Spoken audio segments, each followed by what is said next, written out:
Good morning बेटा। पहले doubt ले लें जो आगे पढ़ लें। फिर क्या है वो जो शीट दी थी इलेक्ट्रोलिसिस के डाउट ले लो।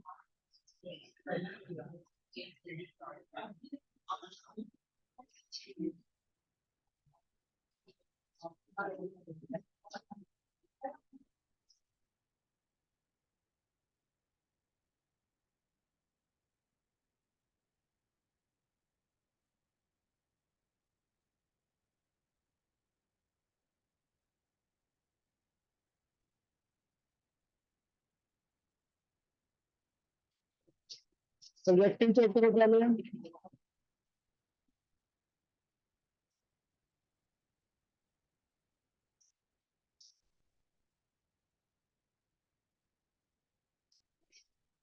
विक्की पेन लेके आना। सब्जेक्टिव चैप्टर ना बताऊं।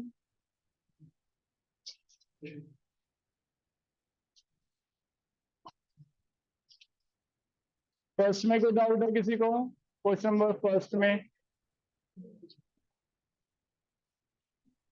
फर्स्ट के दो पार्ट हैं, ए और बी। नहीं है। सेकंड में 5 तक बता दो, कोई भी डाउट है।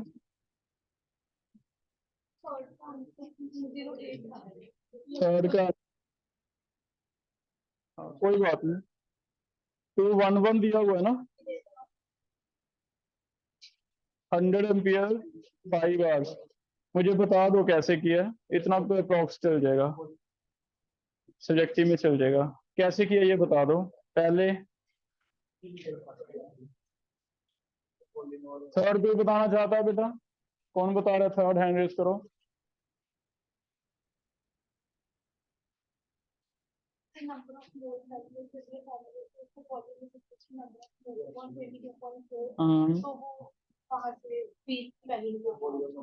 नहीं किए मतलब सबने, बाकी ने नहीं किया हुआ असाइनमेंट? किया हुआ है। अबे थर्ड के लिए हैंड रेज करो, किसने किया एग्जैक्ट बताओ मुझे। वेट कैसे निकालेंगे?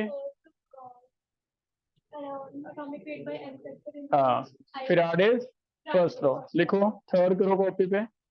पहले फिराडेज फर्स्ट लॉ लगाओ, मास निकालते हैं। थर्ड क्वेश्चन इज मास किसका निकालना है? क्लोरीन का। Is equal to atomic weight बता दो। अच्छा, फॉर्मूला कौन बता रहा है? कपिश बता रहा है। कपिश एक फॉर्मूला था बेटा फिराडेज फर्स्ट लॉ का, कुछ ऐसे था, मोलर वेट वाला। ये बताओ ना क्या था। मोलर वेट डिवाइड, कोई और बता दो जिसको भी याद आ रहा है। एन फैक्टर इंटू आई इंटू टी बाय, ठीक है, ये लगा देते हैं ना। यहाँ क्लोरीन का हम एटॉमिक वेट ले लेते हैं, एन फैक्टर 1 हो जाएगा क्योंकि Cl नेगेटिव बनता है ना। तो क्लोरीन का एटॉमिक वेट ले लिया 35.5 डिवाइड एन फैक्टर ले लिया 1। करंट देख लो कितना है, 100 एम्पियर है। टाइम 5 आवर्स है। 5 इंटू सेकेंड कैसे बनेंगे चेक करो। विक्की माइक भी दे जाना। इसका वेट देखना कितना का आता है, जितना ही आएगा माइक वो। हाँ, नंबर ऑफ मोल क्लोरीन के वेट डिवाइड 71 मोल्स बन जाएंगे।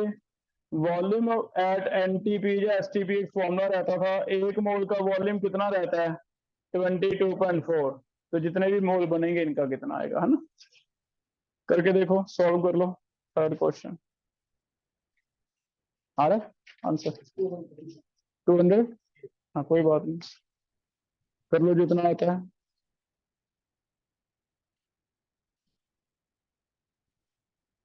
208 आ रहा है तो आंसर 208 कर लो बेटा इसका।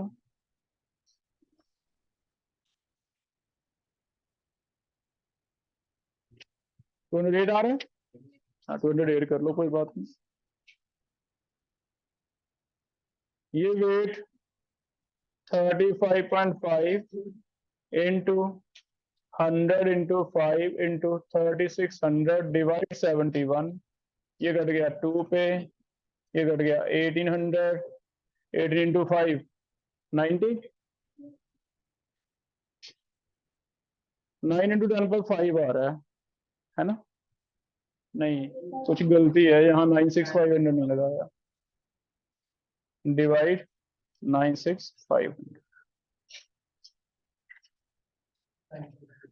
कितने मोल्स बना रहे हो बेटा, चेक कर लो इसके कितने के बन रहे हैं।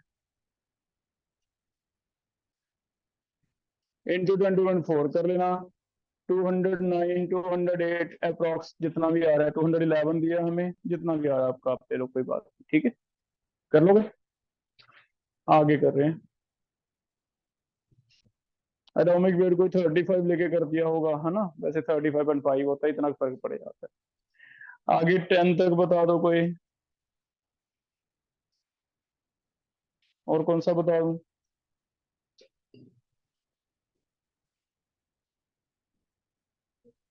रिएक्शंस में बेटा फैराडे इलेक्ट्रॉन्स ही होते हैं।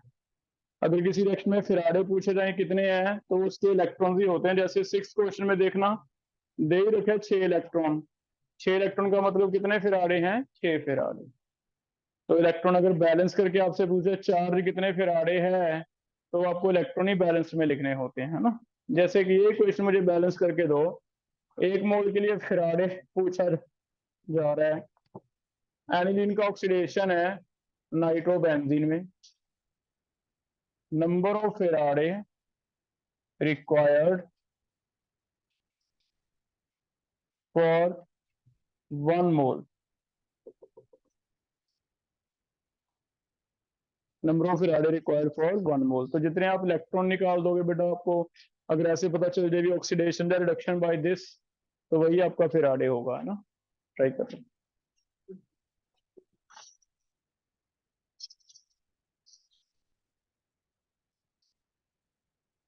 एनसीईआरटी है इसका प्लस 2 का, जरूर एनसीईआरटी है, देना। Thank you.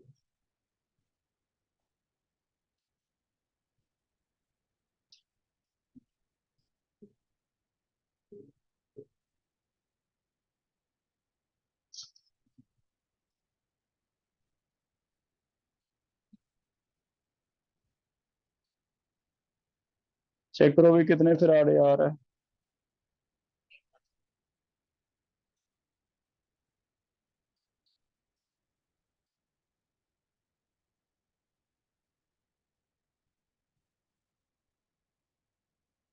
एनसीईआरटी का क्वेश्चन सुन लो बस, देखना ऐसे दिया हुआ है कैसे करोगे।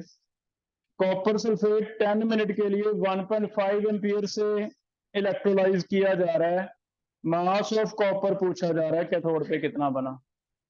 1.5 ampere 10 minute, mass of copper पूछा जा रहा है, कौन सा लॉ लगेगा? फर्स्ट लॉ, है ना।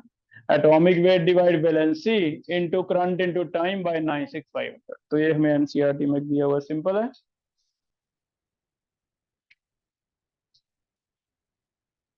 कर लिया ये, कितने आ रहे हैं चेक करो। आंसर 6 दिया हुआ है, चेक करो कैसे आ रहे हैं। आ रहा है क्या 6?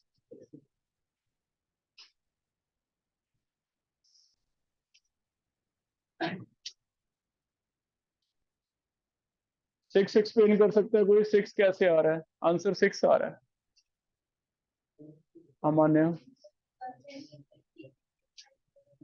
वो तो कट जाएगा, C6H5 सेम है, कट जाएगा। NH2 में N का निकाल लो 4, -2, क्योंकि 2H का +2, N का X कितना आ गया -2, इधर X-4 0, X कितना आ जाएगा +4, तो -2 से +4 6। ठीक है, एक और ट्रिक बताता हूं, अगर तुम्हें कभी X ना पता चले, ऑर्गेनिक वालों में खासकर X ना पता चले, तब भी तुम निकाल सकते हो। देखो कैसे, इसे तुम हिट एंड ट्रायल से बैलेंस कर दो पहले। एन सेम है, बेंजीन सेम है, ऑक्सीजन और हाइड्रोजन बैलेंस नहीं है। ऑक्सीजन के लिए वाटर ऐड करते हैं, हाइड्रोजन के लिए H। ऑक्सीजन बैलेंस कर रहा हूं मैं, बताओ कैसे बैलेंस करें? वाटर किस साइड कितने ऐड करूं? रिएक्टेंट साइड 2, क्योंकि ये 2 O है 2। फिर H बता दो कितने, किससे ऐड करें, कितने 6, क्योंकि 2 H ये एक्स्ट्रा हो गए, 4 ये हो गए, बाकी तो बेंजीन सेम ही है, 6H पॉजिटिव। आगे अब चार्ज बैलेंस करना होता है। चार्ज बैलेंस करने के लिए कितने इलेक्ट्रॉन लगाने पड़ेंगे अपने आप पता चल जाएगा। 6 लगाने पड़ेंगे। किससे, इससे तो 0 ही है, इससे 6। तो कभी ऐसे आपको लगे भी ऑर्गेनिक के पता नहीं कॉम्प्लेक्स से मॉलिक्यूल दे रखे हैं, कॉम्प्लेक्स से मॉलिक्यूल दे रखे हैं, तो ऐसे कर दो हिट एंड ट्रायल से, पहले ऑक्सीजन बैलेंस कर दो, फिर हाइड्रोजन लास्ट पे चार्ज करो। चार्ज से आपको अपने आप पता चल जाएगा भी कितने इलेक्ट्रॉन हैं। जैसे इसमें कितने इलेक्ट्रॉन है, 6, तो 6 फराडे के लिए आ रहा है। कर लो भाई। तो ऑर्गेनिक रिएक्शंस में हम ये भी यूज कर सकते हैं। देखना एक और दे रहा हूँ, सेम ही है।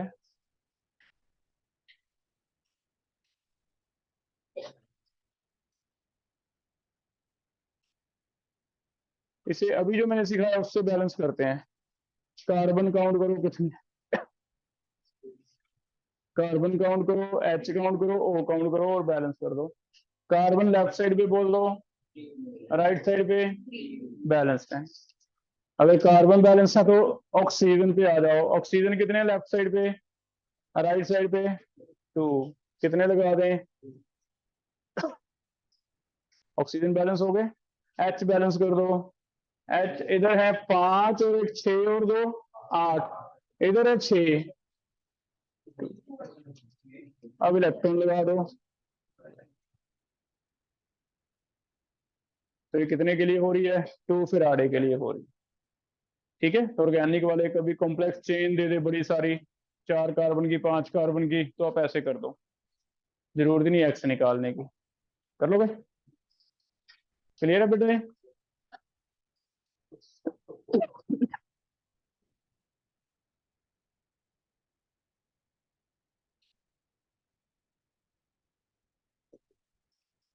फराडे बताओ कितने हैं 1 मोल के लिए। तो ऑर्गेनिक में सीधा ट्रिक यूज करो, हिडन ट्रायल से बैलेंस कर दो, लास्ट पे इलेक्ट्रॉन ऐड कर देना चार्ज की कमी पूरी करने के लिए, आपका बैलेंस हो जाएगा।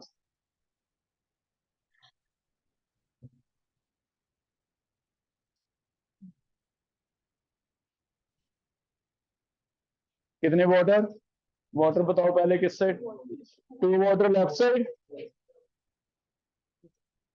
H देख लो बेटा किस साइड, राइट साइड 6H, मतलब कितने इलेक्ट्रॉन, तो ऑक्सीडेशन बाय 6 है, 6 फिर आधे का चार्ज होगा।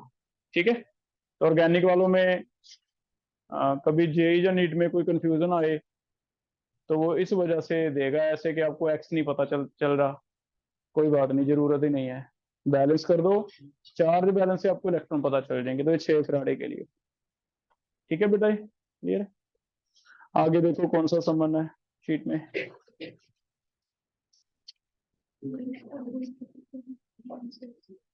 फर्स्ट एन में से, अब देखो 6th भी ऐसा ही है, 8th भी ऐसा ही है, 10th भी ऐसा ही है। ये सारे वाटर से ऑक्सीजन बैलेंस ही करना है। वाटर से ऑक्सीजन ऐसे वाली रिएक्शन अभी बैलेंस करके दो जो मैंने सिखाई।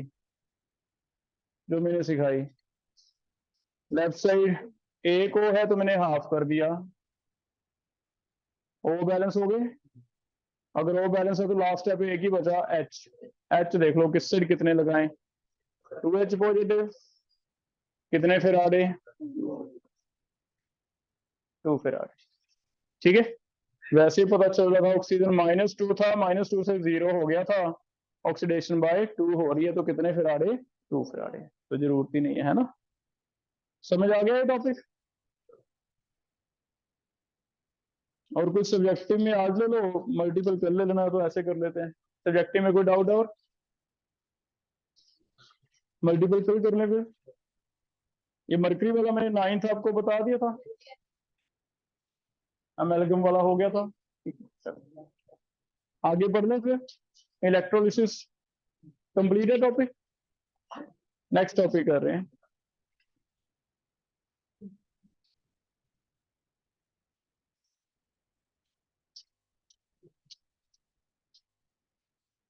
नेक्स्ट टॉपिक कर रहे हैं।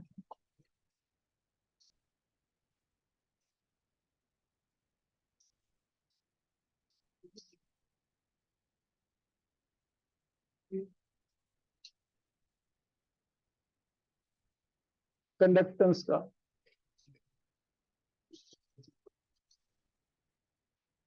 लास्ट में पढ़ेंगे इलेक्ट्रोकेमिकल सब। कंडक्टेंस स्टार्टिंग वाला पोर्शन आपने जो फ्रिक्स में रेजिस्टेंस पढ़ा ना, उसी का बस उल्टा देके बना रखा है हमारा सारा, है ना। तो कंडक्टेंस है क्या, यहाँ पे ऐसे लिख दिया, कोई वायर है,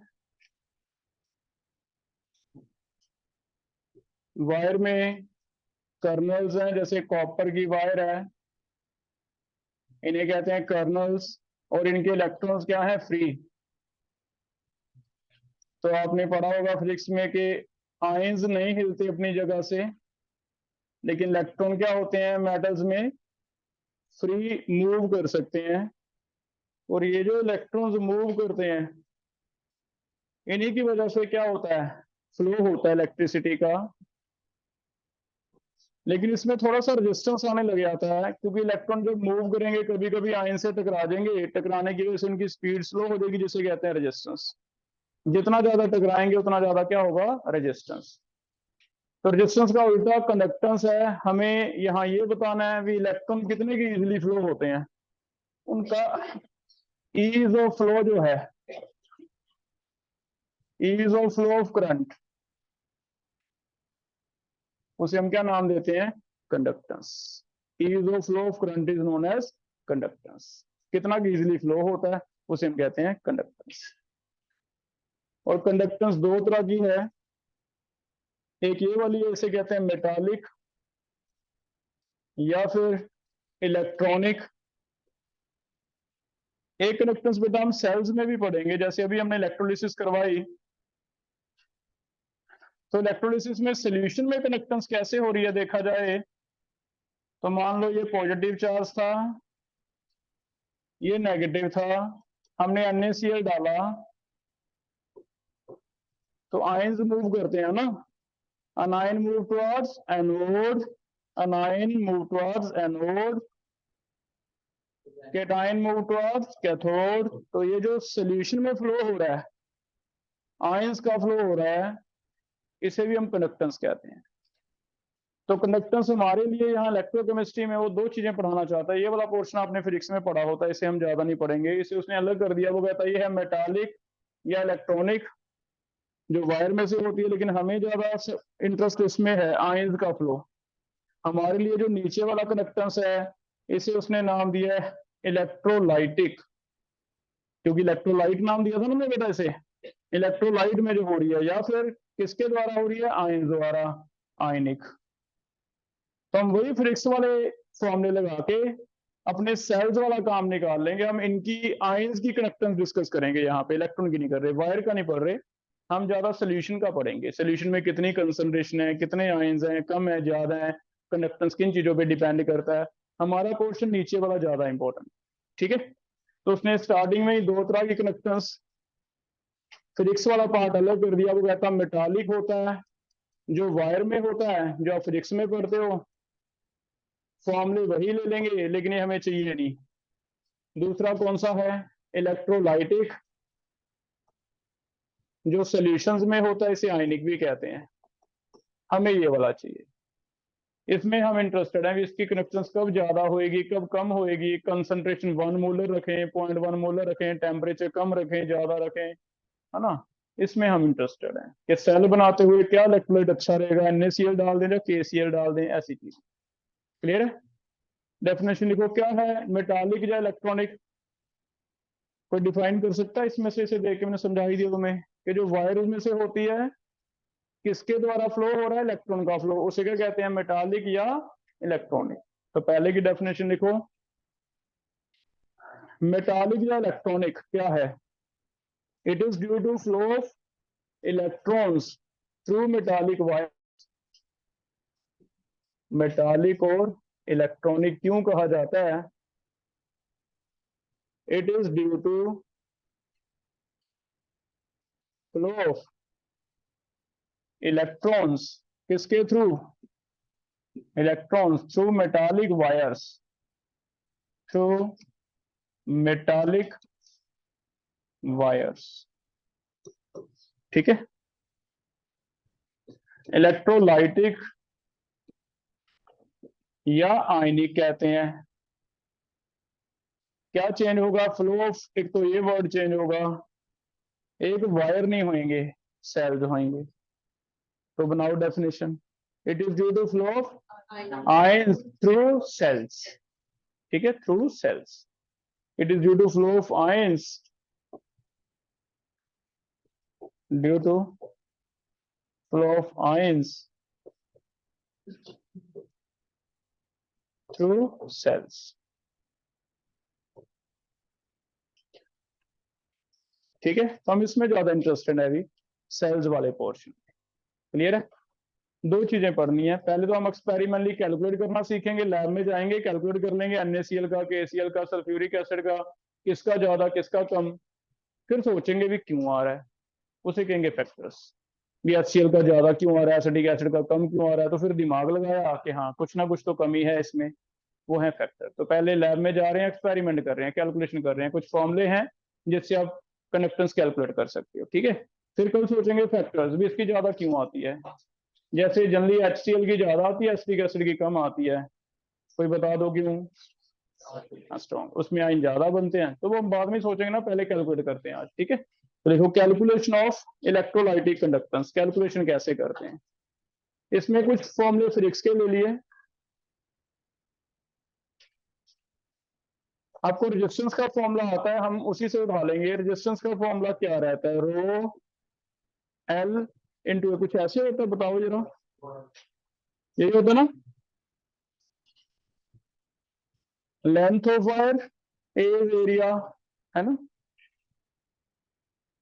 हमने इसी फॉर्मूले को सही मान लिया, यही सेल्स के ऊपर अप्लाई कर दिया, इसे थोड़ा सा रीअरेंज करके ऐसे कर दिया, क्योंकि हमें 1/r में ज्यादा इंटरेस्टेड है। हम केमिस्ट्री में रेजिस्टेंस की जगह वर्ड क्या ले रहे हैं? कंडक्टेंस। तो हमें पता भी कंडक्टेंस क्या है? Opposite of resistance. तो हमने इसे थोड़ा रीअरेंज किया, इधर ले जाओ, इधर ले जाओ। अगर इसे मैं कंडक्टेंस बना देता हूँ, C लिख दूंगा, तो इसे भी कनेक्टिविटी बना देते हैं। जैसे आप शायद रो को रेजिस्टिविटी कहते होगे फिजिक्स में, ऐसे यहाँ हमने अपनी तरफ से इसे उल्टा करके क्या बना दिया? कंडक्टिविटी। तो बस वर्ड ही चेंज किए हैं, रेजिस्टेंस का वर्ड उल्टा कंडक्टेंस, रेजिस्टिविटी का वर्ड उल्टा कंडक्टिविटी, है ना। तो हमारा ये फॉर्मूला आता है, केस नोन एज कंडक्टिविटी, या फिर स्पेसिफिक कंडक्टेंस भी बोलते हैं, या फिर कंडक्टिविटी। C is conductance.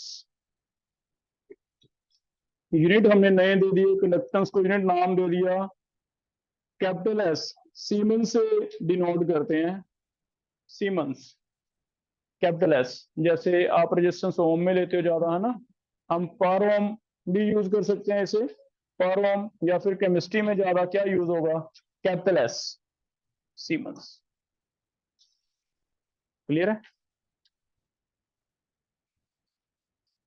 तो ये फॉर्मूला समझते हैं हम, ये कैसे आया है। K is equal to C into L/A। यहां तक समझ आ गया? K is equal to C, कर लो आगे पे। ये फॉर्मूले के क्वेश्चन है, K is equal to C L/A। लेकिन थोड़ा सा और डिटेल चल रहे हैं। L कौन बताएगा? फिजिक्स में क्या था L? A। लेकिन यहाँ तो मेरे पास सेल है बेटा, सेल में लेंथ क्या होगी? L लेंथ ऑफ वायर लेते हुए तुम, area pi r square cross section. यहाँ क्या ले रहे हैं हम? सेल। तो फिर थोड़ी चीजें और डिस्कस करते हैं। यहाँ L और A क्या होगा?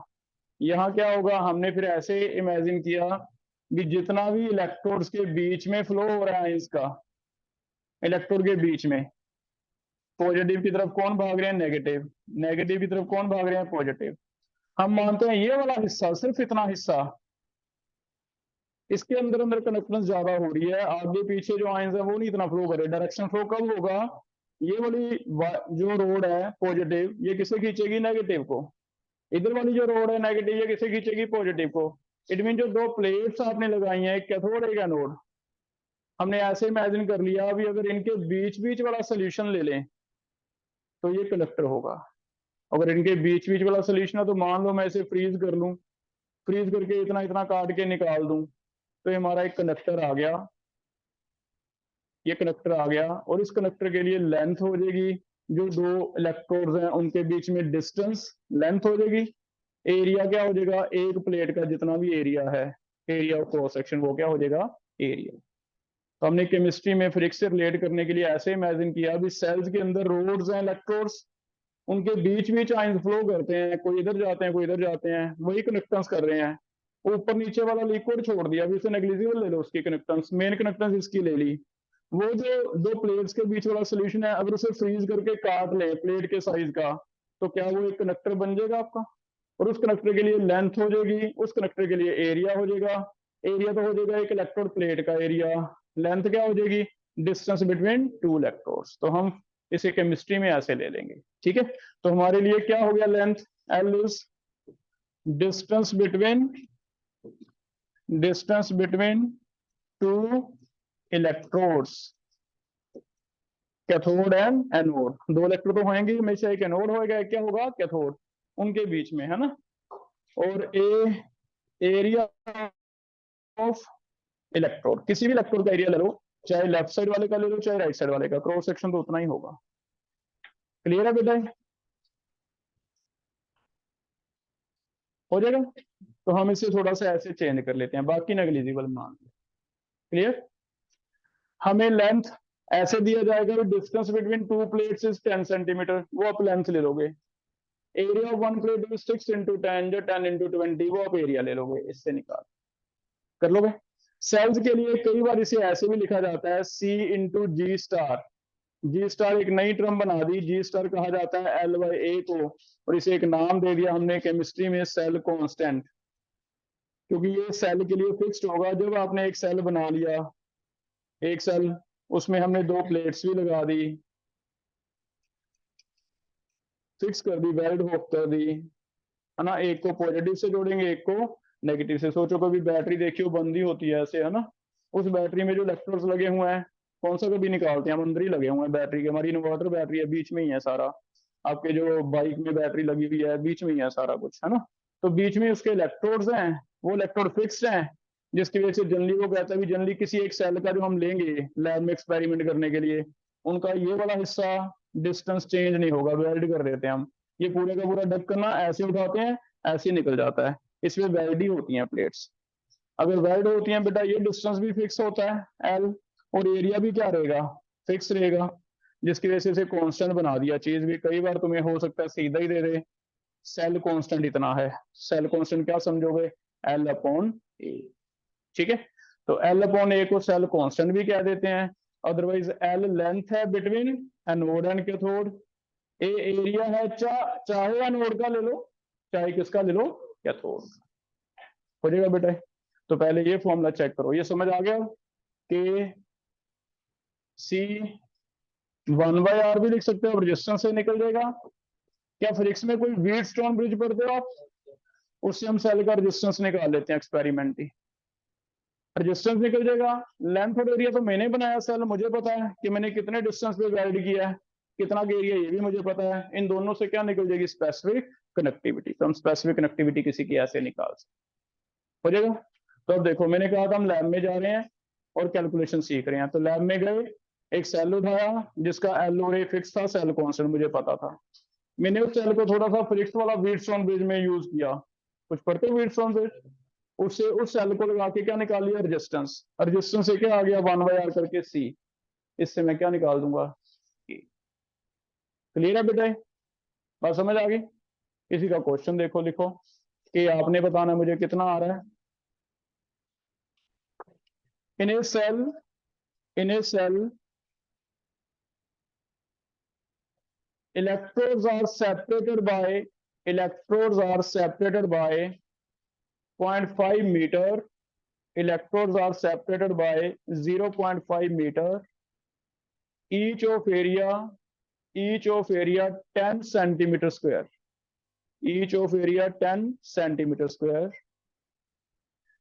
If this cell shows a resistance of 100 ohm, if this cell shows a resistance of 100 ohm Wheatstone bridge में लगाया, चलो वो लिखते नहीं हम, 100 ओम। फाइंड आउट, आपको क्या फाइंड आउट करना है, दो चीजें बतानी है। फाइंड आउट रेजिस्टेंस कितना दिया यार, 100 ओम। फाइंड आउट पहला पार्ट बना लो आगे, A part, find out cell constant, find out cell constant.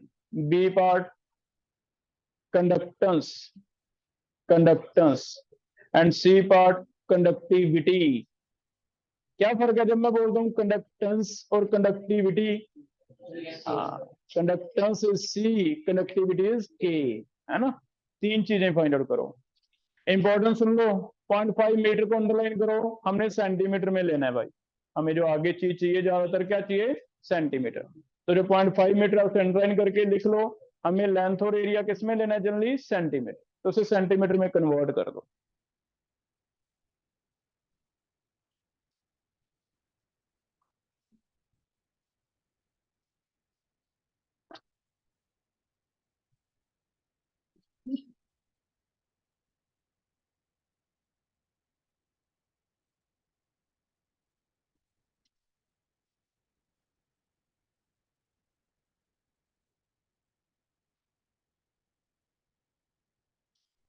पहला फॉर्मूला जी स्टार चाहिए एल बाय ए, दूसरा फॉर्मूला सी चाहिए 1/r, तीसरा फॉर्मूला के चाहिए, इकट्ठा करना है सी इंटू जी स्टार।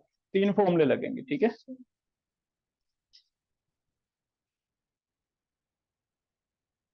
आगे बेटे, पहला बता दो। 5 आ रहा है, ऊपर लेंथ कितनी बताई थी मैंने, 50 सेंटीमीटर, समझ आ गया, मीटर नहीं लेना, डिवाइड 10, ये तो आ गया 5। यूनिट कौन बताएगा इसके, क्या लिखें, पर सेंटीमीटर। ऊपर सेंटीमीटर, नीचे सेंटीमीटर स्क्वायर है, तो क्या लिख देंगे, जी स्टार की यूनिट देख लो बेटा, या तो पर मीटर या पर सेंटीमीटर। हमें जो आगे फॉर्मूला में जरूरत है सेंटीमीटर की, इसलिए मैं सेंटीमीटर वाला तुम्हें सिखा रहा हूँ, ठीक है, क्लियर है। दूसरा 1/100 है ना, 10⁻², साइमन बोलते हैं, या फिर पर ओम फिजिक्स वाले, या फिर कहीं मो लिखा हो, ये भी होता है कुछ ओम को उन्होंने उल्टा बना रखा है, MHO, ओम का उल्टा, है ना, पर ओम का क्या बना दिया उल्टा, MHO, मो, ठीक है, ऐसे बोले। के लिखते हैं, के सी कितना है, 10⁻² इंटू जी स्टार कितना है 5, 0.05 यूनिट बताओ। इसके तो है साइमन, इसके हैं पर सेंटीमीटर, फिर से देख लो, साइमन पर सेंटीमीटर, साइमन पर, ठीक है, यहाँ तक समझ आ गया बेटा, कोई भी डाउट है? हम एक सेल बना के बैठे हैं, ये मेरे पास सेल है, इसका सेल कांस्टेंट फिक्स्ड है, मुझे NaCl की कनेक्टेंस निकालनी थी, कनेक्टिविटी। मैं क्या करता हूँ, इसमें NaCl भर के व्हीटस्टोन ब्रिज में लगाता हूँ, इसका रेजिस्टेंस आ जाता है, कनेक्टेंस आ जाती है। के निकालना है, सेल कांस्टेंट मैं पूछता हूँ उससे भी, तुमने बनाई कैसे थी, इलेक्ट्रोड जो लगाया वो कितने डिस्टेंस पे लगाए हैं, कितना एरिया, वो निकाल के मैं क्या निकाल देता हूँ। क्लियर है बेटा, यहाँ तक कोई डाउट? आगे चलें, नेक्स्ट लिखो मोलर कंडक्टेंस। अब हम केमिस्ट्री में आ रहे हैं, मोलर कंडक्टेंस, बस एक फॉर्मूला और है, मोलर कंडक्टेंस। मुझे एक स्टूडेंट आगे कहता है, सर ये तो कंडक्टेंस के तो अलग अलग आया जा रहा है, मैंने 0.1 मोलर भर दिया था, NaCl इसने 0.01 भर दिया था, हमारा तो मैच नहीं हो रहा आंसर। तो फिर मुझे डाउट हुआ भी हाँ, ये तो मोलरिटी पे भी डिपेंड करेगा। अगर हमें एग्जैक्ट कंपैरिजन करना है कि कंडक्टेंस ज्यादा कब है कम कब है, तो फिर मुझे एक चीज और डिसाइड करनी पड़ेगी, क्या, मोल्स। नंबर ऑफ आयन का फर्क पड़ेगा बेटा, ये कंडक्टेंस तुम कह रहे हो कि इसके अंदर कंडक्टेंस हो रही है, इतने यूनिट में कंडक्टेंस हो रही है, नंबर ऑफ आयन का फर्क पड़ेगा। पहले के की डेफिनेशन फिर से लिख रहे हैं, स्पेसिफिक कंडक्टेंस क्या आ गया, स्पेसिफिक कंडक्टेंस का डेफिनेशन ऐसे बना लिया अभी, के इज इक्वल टू सी है इंटू एल बाई ए, ये क्या है, कांस्टेंट। चेक करना, अगर मैं ये चीज 1 ले लूं, ऐसा हम कई बार कराए, देखो ऐसा हम कई बार कराए भी, कांस्टेंट की वैल्यू निकालते थे, के बी की, के एफ की भी, एक एक्सपेरिमेंट करते थे जिसमें 1 कंसंट्रेशन 1 ले लेते थे एज्यूम, तो इसमें भी मैं एक ऐसे भी कर सकता हूँ एक्सपेरिमेंटली भी, लेंथ 1 ले लें और एरिया 1 ले लें, जितनी भी कनेक्टेंस आएगी वो क्या होगी, के। तो सोचो अगर मैं एक सेल ऐसा बना लूं जिसका सेल कांस्टेंट 1 है, फिक्स बना लिया सेल, उसे विड्थ और विड्थ में निकाल के रेजिस्टेंस निकाल लूं 1/r करके कनेक्टेंस, क्या वही कनेक्टेंस के होएगा हमेशा, क्योंकि सेल कांस्टेंट कितना है 1, ऐसे हो जाएगा। तो मैंने एक सेल ही ऐसा बना लिया, मैंने कहा बार बार कैलकुलेशन करेंगे छोड़ो, सेल कांस्टेंट एक फिक्स कर दिया, भी सेल ऐसा बना लिया L1 है A1 है, अब उसमें मैं भरता हूँ NaCl KCl सोडियम जो मर्जी भरूं, जितना C आता है वही मेरा क्या है K, जल्दी निकल जाएगा। अब इसी से अगर डेफिनेशन देखें के की, तुम बताना भी सही लिखे नहीं, बुक में ऐसे लिख दिया, वो कहता के क्या है, K is conductance of 1 centimeter cube solution of all ions in 1 centimeter cube solution। ये तुम मुझे बताओ, मुझे लाइन समझ नहीं आई एनसीईआरटी की। वो कह रहे के कंडक्टेंस है, मैंने तो ये फॉर्मूला पढ़ा, वो ऐसे कुछ कहे जा रहा है भी 1 सेंटीमीटर क्यूब सोल्यूशन में जितने भी आयन है उनकी कंडक्टेंस है, ये कैसे आ गया, एल भी 1 है ए भी 1 है, तो फिर जो हमने सेल कांस्टेंट बनाया है अगर इसमें आपने फिक्स कर दिया भी इसका एरिया कितना कितना है 1 है ना, तो यहाँ क्यूब नहीं आ जाएगा ऐसे,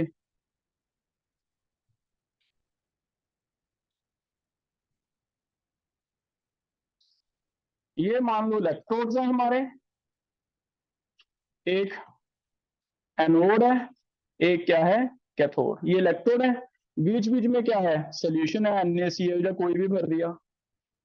अगर इसका एरिया 1 है बेटा, ये रेड वाला पोर्शन 1 है, इधर भी 1 है, और जो डिस्टेंस है ये भी कितना है 1, तो क्यूब ही होगा ना एक तरह का, तो इसमें जो सोल्यूशन आएगा वो कितना आएगा 1 सेंटीमीटर क्यूब आएगा, इसमें सोल्यूशन जो भी भरोगे वो कितना आएगा 1 सेंटीमीटर क्यूब।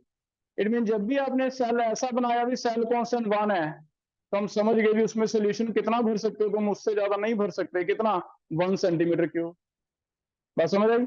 इसका ठीक है, चाहे मैं ये कह दूं भी एक कंडक्टेंस के इक्वल होगा कब, जब सेल कांस्टेंट 1 है, लेकिन एनसीईआरटी ने थोड़ी घुमा फिरा के लिख दी लाइन, समझ आई, सेल कांस्टेंट 1 नहीं लिखा होगा तभी 1 सेंटीमीटर क्यूब सोल्यूशन का, तो ठीक है मैं समझूंगा भी लेंथ भी 1 है एरिया भी 1 है, इट मीन सोल्यूशन कितना आ सकता है इसमें 1 सेंटीमीटर क्यूब।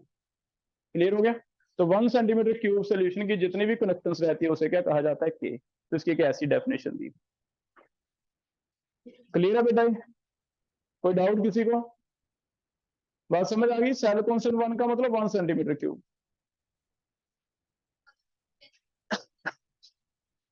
तो फिर हम उसे कैलिब्रेट करेंगे बेटा, 1 से डिवाइड करेंगे, अगर 10 आता है तो 10 से डिवाइड करो, क्योंकि हमारा केस सी के इक्वल कब है, ध्यान से सुनो सही क्वेश्चन है इसका, हमारा केस सी के इक्वल कब है, मैं कंडीशन बता रहा हूँ ना, मैं कह रहा हूँ के तुम्हारा सी के इक्वल नहीं होगा हमेशा, सिर्फ एक केस में इक्वल होगा, कब, जब लेंथ 1 है एरिया 1 है, तो मैं तो कंडीशन लगा रहा हूँ ना, मैंने के निकालना है सी थोड़ा ना निकालना है, तो के सी के इक्वल होगा तब स्टार लगा हुआ है, वो स्टार क्या है कंडीशन है, कंडीशन क्या है L1 है A1 है, तो ठीक है फिर हम कहेंगे 1 सेंटीमीटर क्यूब का जितना भी कंडक्टेंस है उसे तुम के कह सकते हो, नहीं तो कंडक्टेंस है उसे के थोड़ी ना कहूंगा मैं,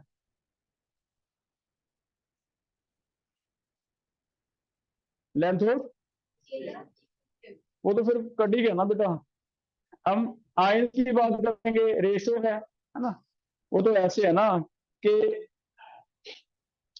हम एक कंडीशन तुम्हें बता दें भी 1 सेंटीमीटर क्यूब ले लो निकल जाएगा, तुमको नहीं मैं तो 10-10 लेके करूंगा तो कर लो, वो भी निकल ही जाएगा, उसमें क्या दिक्कत है, 100 लेके कर लो लेंथ और एरिया, है ना। मैं तो ये कह रहा हूँ कि एनसीईआरटी की ये लाइन सही है या नहीं, हो सकता है वो यहाँ 1 सेंटीमीटर क्यूब ना लिखता, 1 सेंटीमीटर क्यूब का मतलब लेंथ और एरिया 1 है, नहीं तो फिर अलग से लिखेंगे कि लेंथ और एरिया 1 1 हो, उसे हम क्या कहेंगे के कहेंगे, है ना, हमने निकालना है ना बेटा, हमारा काम क्या है, हमें निकालनी है चीज, तो सबसे इजी वाला क्या है कि तुम्हें बता दिया मैंने कि बेटा 1 1 ले लो बस, 10-10 ले लो, 20-20 ले लो, ज्यादा मुश्किल बनाओगे, लेकिन अगर हम सिंपल बना के देखें 1 1 ले लो, उसे क्या कहेंगे स्पेसिफिक कनेक्टेंस कहेंगे, ठीक है, स्पेसिफिक वर्ड है, फिक्स किया हुआ है 1 1 सेंटीमीटर। क्लियर है। अब आते हैं मोलर कनेक्टेंस पे, मोलर कनेक्टेंस में क्या फर्क है, ये कहता नहीं मोलर निकाल के दो, ये तो 1 मोल की है, मोलर कनेक्टेंस किसकी कनेक्टेंस है, conductance of 1 mole of electrolyte. It mean जितने भी आयन है 1 मोल में उसकी कंडक्टेंस है। क्योंकि हमने थोड़ा केमिस्ट्री में सोचा, हमने सोचा ये तो आयंस पे डिपेंड करेगा, इसके अंदर आयंस कम भी हो सकते हैं, ज्यादा भी हो सकते हैं। कैसे? डाइल्यूट भी हो सकता है, कंसंट्रेशन कम ज्यादा भी हो सकती है। तो जब ये इधर भागेंगे पॉजिटिव की तरफ, नेगेटिव आयन नेगेटिव की तरफ कौन से भागेंगे? पॉजिटिव। तो क्या ये नंबर ऑफ आयंस पे भी रिलेट होगा? नंबर ऑफ आयन अगर ज्यादा है तो कंडक्टेंस क्या होगी? ज्यादा। नंबर ऑफ आयन अगर कम है तो कंडक्टेंस क्या होगी? कम। तो फिर नंबर ऑफ आयन से रिलेट करने के लिए हमें वो कहता भी तुम ये करके दो, मुझे 1 मोल की बताओ कितनी है। 1 मोल की जो कंडक्टेंस होगी उसे क्या कहेंगे? Molar conductance. ठीक है। अब 1 मोल के लिए उसने फॉर्मूला हमें ये दे दिया एनसीईआरटी में, lambda molar is equal to K into 1000/m। K into 1000/m लिख लो एक बार। आया कहां से? ड्राइव कर रहे हैं। ये डेफिनेशन हमें काम आएगी इसे ड्राइव करने के लिए। Lambda molar is equal to K into 1000/m, ये फॉर्मूला है, ये मोलर कंडक्टेंस का है, एक मोल आयंस का। लिख लिया एक बार। ये फॉर्मूला कहां से आया? Lambda molar is equal to K into, मान लो बेटा के क्या है? K is conductance of all ions in 1 centimetre cube. 1 centimetre cube में के है। तो ये कहता भी के जो है, अगर 1 सेंटीमीटर क्यूब में जितने आयन है उनका के है, तो टोटल कंडक्टेंस जो होगी, टोटल कंडक्टेंस आप ऐसे ले सकते हो is equal to K into, अगर 20 सेंटीमीटर क्यूब की लें तो 20 सेंटीमीटर क्यूब की क्या होगी? मल्टीप्लाई हो जाएगी। अगर 1 सेंटीमीटर क्यूब में आयन इतने हैं तो 2 सेंटीमीटर में डबल हो जाएंगे आयन, 10 सेंटीमीटर क्यूब में 10 गुना हो जाएंगे आयन, क्योंकि सोल्यूशन होमोजेनस बनते हैं। तो वो कहता भी ऐसे मान सकते हैं कि 1 सेंटीमीटर क्यूब में अगर के है तो 10 सेंटीमीटर क्यूब में, जब 20 सेंटीमीटर क्यूब में, 20 सेंटीमीटर क्यूब में क्या होगा? के इंटू वी। ठीक है, क्लियर। अब हमारे पास एक सोल्यूशन है M molar. M molar, M molar का मतलब 1000 सेंटीमीटर क्यूब में कितने मोल्स हैं? एम मोल्स हैं। एम मोल्स इन कितने में? 1000 सेंटीमीटर क्यूब। ये चीज चेक करना, ऐसे सही है ये। एम मोलर का मतलब एम मोल्स हैं इन 1 लीटर, यही होता है। 1 लीटर में तो 1000 सेंटीमीटर क्यूब। बताओ अगर 1 मोलर NaCl है, इसका मतलब हम यही मानते ना भी 1 मोल NaCl है कितने में? 1 लीटर में। अगर 2 मोलर है तो 2 मोल है 1 लीटर में। 3 मोलर है तो 3। 10 मोलर है तो इट मीन एम मोलर है तो एम मोल्स है कितने में? 1000। अगर 1000 में एम मोल 1000 में, तो 1 मोल कितने में होगा कोई बताओ?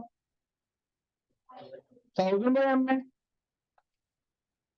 ठीक है, ये वॉल्यूम V हो गया जिसमें कितने मोल्स हैं? 1 मोल। ये वॉल्यूम V है जिसमें कितने मोल हैं? 1। तो अगर हम लैम्डा मोलर निकालना चाहें, लैम्डा मोलर, मैं कहूंगा भी 1 सेंटीमीटर क्यूब में इसका कितना है? के। वो तो मैंने एक्सपेरिमेंटली निकाल लिया था के। अगर 1 सेंटीमीटर क्यूब में के है तो 20 सेंटीमीटर क्यूब में मैंने क्या लिखा है? V गुना होगा। लेकिन ये वाला सोल्यूशन स्पेशली जिसमें 1 मोल है, जिसमें 1 मोल है, वो वॉल्यूम कितना है? वो वॉल्यूम कितना है? 1000/m। तो यहाँ मैं V की जगह क्या भर सकता हूँ बेटा? 1000/m। ठीक है, तो लैम्डा मोलर हमने थ्योरेटिकली निकाला। लैम्डा मोलर क्या निकाला? थ्योरेटिकली। चेक करते हैं फिर से। एक NaCl का सोल्यूशन है 0.1 मोलर। 0.1 मोलर आपको कहता हूं मोलर कनेक्टिविटी निकालो। मोलर कनेक्टिविटी मीन 1 मोल सोल्यूशन की लेनी है। मैंने 0.1 मोलर NaCl लिया, ये सेल उठाया जिसका सेल कांस्टेंट कितना है? 1। जिसका सेल कांस्टेंट कितना है? 1। इसमें वो 0.1 मोलर NaCl भरा। इसे भरने के बाद लगाया व्हीटस्टोन ब्रिज में, इसका निकला रेजिस्टेंस। रेजिस्टेंस से C आ गया कितना? 1/R। ये C है, क्या वो K होगा? बताओ, क्योंकि है ना K आ गया, क्योंकि ये 1 था, सेल कांस्टेंट फिक्स था। K मेरा पता चल गया। लेकिन ये जो K आया है ये 1 मोल के लिए तो नहीं आया। तो 1 मोल के लिए मैंने आइडिया से निकाला भी कैसे निकलेगा 1 मोल का। मुझे पता भी K तो 1 सेंटीमीटर क्यूब का है। अगर इसी का 10 सेंटीमीटर क्यूब होगा तो 10 गुना आयन हो जाएंगे, 20 सेंटीमीटर क्यूब होगा तो 20 गुना आयन हो जाएंगे, 100 सेंटीमीटर क्यूब होगा तो 100 गुना आयन हो जाएंगे। तो मुझे लगता है कि कंडक्टेंस ऐसे बढ़ेगी कि K इंटू जितना भी तुम्हारे पास सोल्यूशन है ये हो जाएगा। अब 20 सेंटीमीटर क्यूब कितना है, मुझे कंडीशन लगा दी, वो कहता मुझे तो 1 मोल आयन दो, V तुम देखो कितना है। तो 1 मोल आयन के लिए मैंने उससे पूछा भी तुम्हारी मोलारिटी बता कितनी है, वो कहता M मोलर है। मैंने कैलकुलेशन की, मैंने कहा भी M मोल्स तो 1000 में होंगे, 1 मोल कितने में होगा 1000 बाय M में। इट मीन ये वॉल्यूम है जिसमें कितने मोल है 1, ये वॉल्यूम में 1 मोल है, तो मैंने इस वॉल्यूम का कंडक्टेंस कैसे निकाला, K इंटू V की जगह क्या भर दिया 1000 बाय M। तो ये मेरी कंडक्टेंस आ गई थ्योरेटिकली किसकी, इतने सोल्यूशन की आ गई जिसमें क्या होगा 1 मोल होगा। बस समझ आई। तो this is known as molar conductance. K हम एक्सपेरिमेंटली निकाल सकते हैं, ये नहीं निकाल सकते थे, ये हमने दिमाग से निकाला भी के 1 सेंटीमीटर क्यूब का है 10 सेंटीमीटर क्यूब का 10 गुना, 20 सेंटीमीटर क्यूब का 20 गुना, 20 सेंटीमीटर क्यूब का 20 गुना। लेकिन V कहां से निकाला, V मैं ऐसे सोचता हूँ मुझे वो कहता 1 मोल आयन चाहिए, 1 मोल ठीक है, मैं कहता हूँ मोलरिटी बताओ कितनी है तुम्हारे पास। M मोलर अगर है तो M मोलर 1000 में होगा, एक कितने में होगा, ये V मैंने यहां भर दिया, इससे मेरा सोल्यूशन आ जाएगा। इट मीन यहां तक K तक तो हम चलेंगे एक्सपेरिमेंट से, इसके बाद वाला पोर्शन क्या आएगा थ्योरेटिकली। यहां मैंने मोलरिटी इंट्रोड्यूस कर दी, केमिस्ट्री बता रहा हूं कि मोलरिटी चेंज होने से कंडक्टेंस क्या होगी, चेंज होगी। तो हम मोलर कंडक्टेंस निकाल कर लोगे बेटा। फायदा क्या हुआ, फायदा ये हुआ, सोचो एक NaCl की निकाली मैंने कंडक्टेंस, एक KCl की निकाली, एक NaCl की निकाली, एक KCl की निकाली, चलो एक लिथियम की निकाली, मोलर कंडक्टेंस निकाली। सभी में 1 मोल आयंस हैं, नंबर ऑफ आयन तो सभी में एक जैसे हैं, नंबर ऑफ आयन एक जैसे हैं, लेकिन कंडक्टेंस फिर भी अलग अलग आ रही है। मैंने देखा इसकी कंडक्टेंस ज्यादा आ रही है, इसकी कंडक्टेंस लेस आ रही है, इसकी लीस्ट आ रही है, लीस्ट आ रही है ना। अब इसकी कंडक्टेंस ज्यादा आ रही है, उल्टा ले लिया, एग्जैक्ट इसकी लीस्ट आ रही है, इसकी कंडक्टेंस क्या आ रही है ज्यादा। ये ऐसे आ रहा है, फैक्ट है बेटा। लिथियम क्लोराइड की कम आ रही है, इसकी ज्यादा आ रही है, क्यों आ रही है, क्यों आ रही है, तो अब इस पे दिमाग लगाएंगे, जैसे हम फैक्टर कहेंगे क्यों आ रही है। तो मैंने सोचा क्लोराइड काट दो, एक जैसे हैं, इन आयंस में फर्क है अभी, इन आयंस में क्या फर्क है, नंबर ऑफ आयन तो सेम ही है, स्पीड में फर्क है, स्पीड में फर्क है। जिसकी कंडक्टेंस कम है, जिसकी कंडक्टेंस कम है उसकी स्पीड क्या होगी, कम। जिसकी कंडक्टेंस कम है वो ज्यादा नहीं भाग सकता, यहाँ एनोड का रोड है उस तक भाग के जाना ही है उसे। जिसकी कंडक्टेंस कम है इट मीन उसकी स्पीड क्या होगी, कम। जिसकी कंडक्टेंस ज्यादा है उसकी स्पीड क्या होगी, ज्यादा। आपको याद होगा भी इसकी स्पीड मैं क्या कह रहा हूं, स्पीड कम, इसकी स्पीड क्या कर रहे हैं, ज्यादा।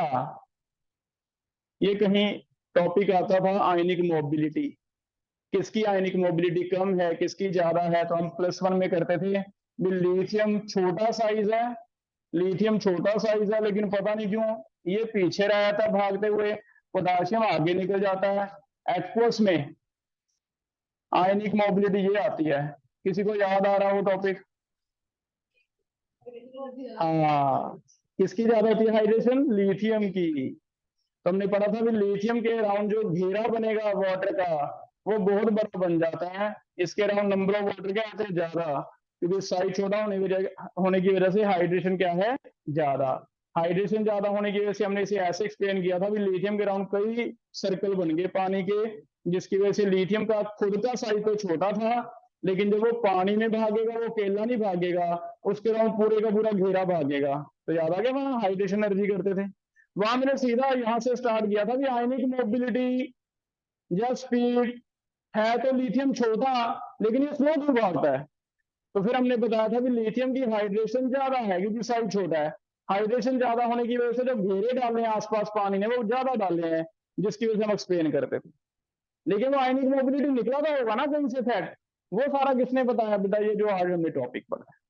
तो इससे हमें पता चलता है भी लिथियम क्लोराइड बढ़िया नहीं है कंडक्टेंस में, चाहे हमें लग रहा था लिथियम छोटा है, ज्यादा बढ़िया कौन है, KCl। तो ये प्रैक्टिकल से पता चला ना, बाद में किसी ने लॉजिक दे दिया भी हाँ लिथियम में घेरे ज्यादा डल गए पोटाशियम में नहीं डले, हाइड्रेशन है ना।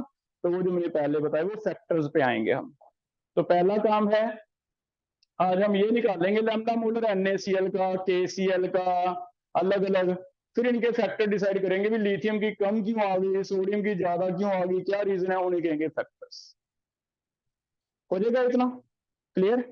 आपको इसमें से बहुत ज्यादा दिमाग नहीं लगाना, देखो कहाँ दिमाग लगाना है, ये फॉर्मूला पहला K इज इक्वल टू क्या है, C इंटू जी स्टार, पहला याद हो गया। इसमें से दूसरा फॉर्मूला C वाला तुम्हें पहले से आता है, फिजिक्स में पढ़ा है, 1/r। तीसरा फॉर्मूला जी स्टार का क्या रहता है, जी स्टार का L/A। L क्या है, डिस्टेंस बिटवीन टू इलेक्ट्रोड्स, इनके बीच में डिस्टेंस, ये तो हो गया L। A क्या है, एरिया,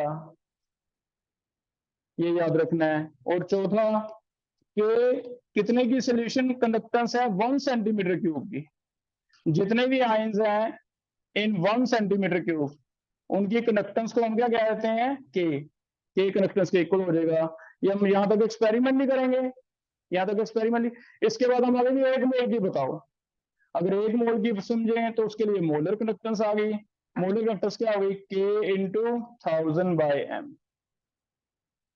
जब 1 मोल आयंस भरे हैं नमक के, 1 मोल ही भरे हैं KCl के, फिर तो कंडक्टेंस सेम ही आनी चाहिए, क्योंकि नंबर ऑफ आयन तो उतना ही है, लेकिन फिर भी अलग आती है, उसी का हमें फायदा होगा। हम देखेंगे भी ये ज्यादा अच्छा भागता है, ये ज्यादा अच्छा नहीं भागता।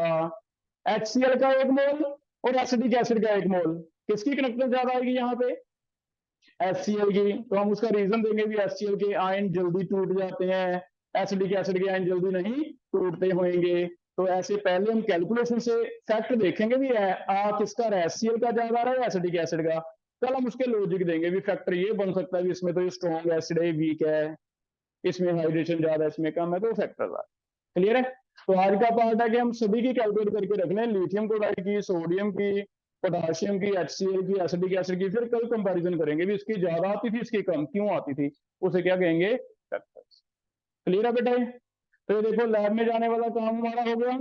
पहले हम व्हीटस्टोन ब्रिज से क्या निकालेंगे, C, जी स्टार मैं सैलरी ऐसा बना लूंगा 1 वाला, K निकाल दूंगा, K निकाल के मैं पूछूंगा भी तू बता तेरे पास कितने मोलर सोल्यूशन है, वो कहता 0.1, फिर मैं एक्सपेरिमेंट नहीं करूंगा, मैं मेरे पास फॉर्मूला है, इससे मैं तेरे 1 मोल का निकाल देता हूँ कैलिब्रेट करके, 1 मोल का निकाल दिया, मोलर कंडक्टेंस। क्लियर है बेटा। इनसे हम आगे कंपैरिजन करेंगे, पता करेंगे भी कौन ज्यादा अच्छा इलेक्ट्रोलाइट है, कौन कम अच्छा इलेक्ट्रोलाइट है, वो सारी चीजें फैक्टर्स कल पड़े। क्लियर है, हो जाएगा इतना। यहां तक एक क्वेश्चन मैंने करवा दिया कि एक इसका भी करवा दूं आगे, इसमें कुछ भी नहीं करना, K निकाल लिया था हमने, आगे बस मोलैरिटी आपको मिलेगी। ज्यादा से ज्यादा जेई क्या करेगा, ज्यादा से ज्यादा क्या करेगा, मोलैरिटी नहीं देगा तुम्हें, क्या देगा 4.9% mass by volume sulphuric acid है। तो तुम मोलैरिटी के सारे फॉर्मूले पढ़ा है निकालने वाले, ज्यादा से ज्यादा मैं से आईआईटी में ले जाता हूँ, आईआईटी में ले जाता हूँ, मैं तुम्हें कहता हूँ ऑस्मोटिक प्रेशर इतना था, तो तुम क्या निकालोगे ऑस्मोटिक प्रेशर से, मोलैरिटी, लो जोड़ दो, कंबाइन हो गया, है ना। और कुछ नहीं होता बेटा, क्वेश्चन कंबाइन ही करने होते हैं दो। क्लियर है। तो एक बार आज फॉर्मूले याद कर लो, कल हम न्यूमेरिकल करें, एक यूनिट्स लिख लो। यूनिट्स क्या क्या आगे, कंडक्टेंस के आगे साइमन, एक के आगे साइमन पर सेंटीमीटर, इसके मुझे कोई निकाल के दो, इसके यूनिट निकाल के दो, क्या आएंगे,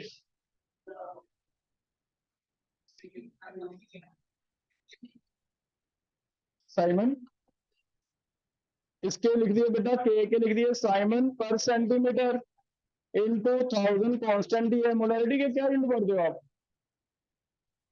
मोल पर लीटर, लीटर को सेंटीमीटर में कैसे लिखेंगे, सेंटीमीटर क्यूब, निकाल के दो मुझे। लीटर को क्या लिखेंगे, सेंटीमीटर क्यूब, वॉल्यूम है ना, मीटर क्यूब या सेंटीमीटर क्यूब, तो वॉल्यूम अगर सेंटीमीटर में लिखना हो तो कैसे लिखा जाता है, सेंटीमीटर क्यूब, देखना मोल पर सेंटीमीटर क्यूब, ये भी यूनिट हो गए। बताओ क्या बने, साइमन, ये सेंटीमीटर ऊपर जाके कट के स्क्वायर हो गया, तो यूनिट याद कर लो, साइमन पर सेंटीमीटर, ये फॉर्मूले कल तक याद हो आपके, है ना, कल तक याद करने, हमें तो फॉर्मूले बेस्ड क्वेश्चन आएगा, ठीक है, चलोगे, इतना करके आओ फैक्टर।